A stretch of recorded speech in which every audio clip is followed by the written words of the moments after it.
ದಿನಕ್ಕೊಂದು ಗಣಿತದ ಪ್ರಶ್ನೆ ಅಂದ್ರೆ ದಿನಾಲು ಒಂದೊಂದು ಗಣಿತ ಪ್ರಶ್ನೆಗಳನ್ನ ನಾವು ನೋಡ್ತಾ ಇದ್ವಿ. ಅದಕ್ಕೋಸ್ಕರ ಇವತ್ತ 4ನೇ ಪ್ರಶ್ನೆಯನ್ನು ನೋಡೋಣ. ಪ್ರಶ್ನೆ ಏನು? ಕೊಟ್ಟಿರುವ ಚಿತ್ರದ ವಿಸ್ತೀರ್ಣ ಡ್ಯಾಶ್ ಅಂತ ಐತಿ. ಅಂದ್ರೆ ಪ್ರತಿ ಚೌಕದ ವಿಸ್ತೀರ್ಣ 1 ಚದುರ ಸೆಂಟಿಮೀಟರ್ ಅಂತ ಕೊಟ್ಟಿದ್ದಾರೆ.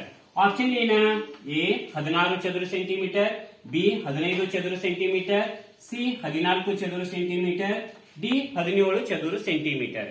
ಅಂದ್ರೆ ಈ ರೀತಿ ಇರ್ತಕ್ಕಂಥ ಪ್ರಶ್ನೆಗಳು ನಾಳೆ ನೀವು ದೊಡ್ಡರಾದ್ಮೇಲೆ ಪೊಲೀಸ್ ಆಗಿರ್ಬೋದು, ಟೀಚರ್ ಆಗಿರ್ಬೋದು, ಡಿಸಿ ಆಗಿರ್ಬೋದು, ಯಾವುದೇ ಪ್ರಶ್ನೆ ಒಂದು ಗೌರ್ಮೆಂಟ್ ಜಾಬ್ ಅನ್ನ ತಗೋಬೇಕಂತಂದ್ರೂ ಕೂಡ ಈ ರೀತಿ ಪ್ರಶ್ನೆಗಳು ಕೂಡ ನಿಮ್ಗೆ ಹೆಲ್ಪ್ ಆಗ್ತೈತಿ. ಈ ಪ್ರಶ್ನೆ ನಿಮ್ಗೀಗ ನವೋದಯ ಮುರಾರ್ಜಿಗೂ ಕೂಡ ಸಹಾಯ ಆಗ್ತೈತಿ. ಹಾಗಾದ್ರೆ ಪ್ರತಿ ಚೌಕದ ವಿಸ್ತೀರ್ಣ ಅಂದ್ರೆ ಒಂದ್ ಚೌಕ ಐತಿ ಅಂತಂದ್ರೆ ಅದ್ರ ಎಷ್ಟಪ್ಪ ಅಂತಂದ್ರೆ ಒಂದು ಚೌಕ ಐತಿ ಅಂತಂದ್ರೆ ಅದನ್ನ ಏನಂತಂದ್ರೆ ಪ್ರತಿ ಚೌಕದ ವಿಸ್ತೀರ್ಣ 1 ಚದುರ ಸೆಂಟಿಮೀಟರ್ ಅಂತ ತಗೋಬೇಕು.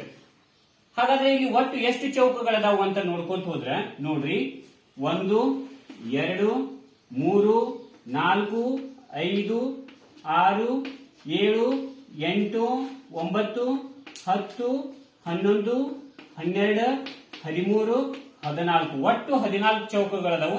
ಇನ್ನು ಇದರ್ಧ ಸೇರಿ ಒಂದು ಚೌಕ ಅಂದ್ರೆ 15ನೇ ಚೌಕ, ಇದರ್ಧ ಸೇರಿ 16ನೇ ಚೌಕ. ಅಂದ್ರೆ ಈಗ ಒಂದು ಚೌಕನ ಅರ್ಧ ಮಾಡಿದ ಅಂತ ಇಟ್ಕೋರಿ, ಈ ರೀತಿ ಅರ್ಧ ಮಾಡಿದ ಅಂತಂದ್ರೆ ಇದೊಂದು ಸೇರಿ 15ನೇ ಚೌಕ, ಇದು ಸೇರಿ 16ನೇ ಚೌಕ. ಹಾಗಾದ್ರೆ ಒಟ್ಟು ಚೌಕಗಳು ಎಷ್ಟದಾವ ಅಂದ್ರೆ 16 ಚೌಕಗಳದಾವು. 16 ಚೌಕ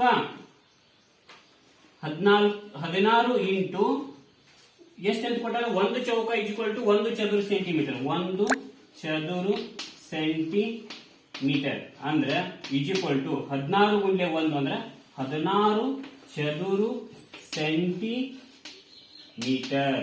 ಹಾಗಾದ್ರೆ ಆಪ್ಷನ್ ಅಲ್ಲಿ ಕೊಟ್ಟಿರ್ತಕ್ಕಂತ ಆಪ್ಷನ್ ಯಾವ್ದಂತಂದ್ರೆ ಸರಿಯಾದ ಉತ್ತರ ಎ ಸರಿಯಾದ ಉತ್ತರ. 16 ಚದುರ ಸೆಂಟಿಮೀಟರ್ ನಾವೇನ್ ಮಾಡ್ಬೇಕಂತಂದ್ರೆ ಇಲ್ಲಿ ಅದಕ್ಕೆ ಸರಿ ಉತ್ತರ ಅಂತ ಹಾಕ್ಬೇಕು. ಅರ್ಥ ಆಯ್ತಾ? ಓಕೆ.